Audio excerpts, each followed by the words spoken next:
Hello दोस्तों। आज की कहानी है कपड़ों का आदर। एक बार की बात है, किसी गांव में एक पंडित रहता था। वैसे तो पंडित जी को वेदों और शास्त्रों का बहुत ज्ञान था, लेकिन वह बहुत गरीब थे। ना ही रहने के लिए अच्छा घर था और ना ही अच्छे भोजन के लिए पैसे। एक छोटी सी झोपड़ी थी, उसी में रहते थे और भिक्षा मांगकर जो मिल जाता उसी से अपना जीवन यापन करते थे। एक बार वह पास के किसी गांव में भिक्षा मांगने गए।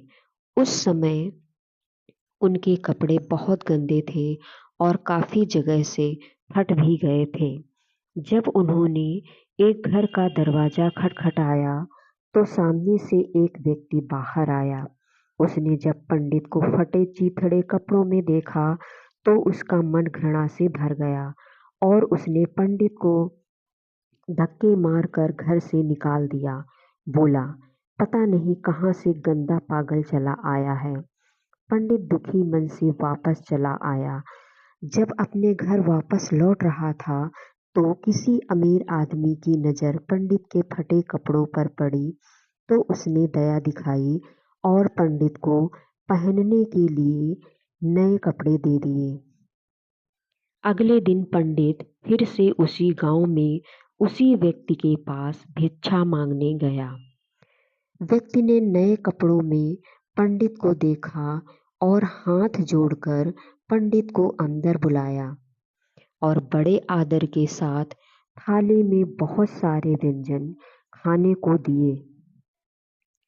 पंडित जी ने एक भी टुकड़ा अपने मुंह में नहीं डाला और सारा खाना धीरे धीरे अपने कपड़ों पर डालने लगे और बोले, ले खा और खा। व्यक्ति ये सब बड़े आश्चर्य से देख रहा था। आखिर उसने पूछ ही लिया कि पंडित जी, आप यह क्या कर रहे हैं? सारा खाना अपने कपड़ों पर क्यों डाल रहे हैं? पंडित जी ने बहुत शानदार उत्तर दिया, क्योंकि तुमने ये खाना मुझे नहीं बल्कि इन कपड़ों को दिया है, इसीलिए मैं ये खाना इन कपड़ों को ही खिला रहा हूँ।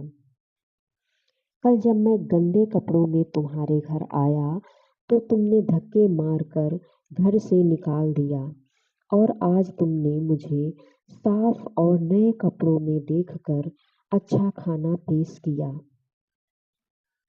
असल में तुमने ये खाना मुझे नहीं इन कपड़ों को ही दिया है।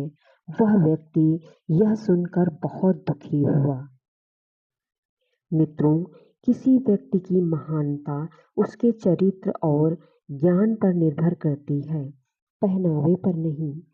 अच्छे कपड़े और गहने पहनने से इंसान महान नहीं बनता, उसके लिए अच्छे कर्मों की जरूरत होती है।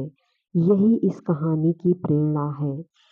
तो दोस्तों, अगर यह कहानी आपको पसंद आई हो तो कहानी को लाइक एंड चैनल को सब्सक्राइब अवश्य करें। धन्यवाद।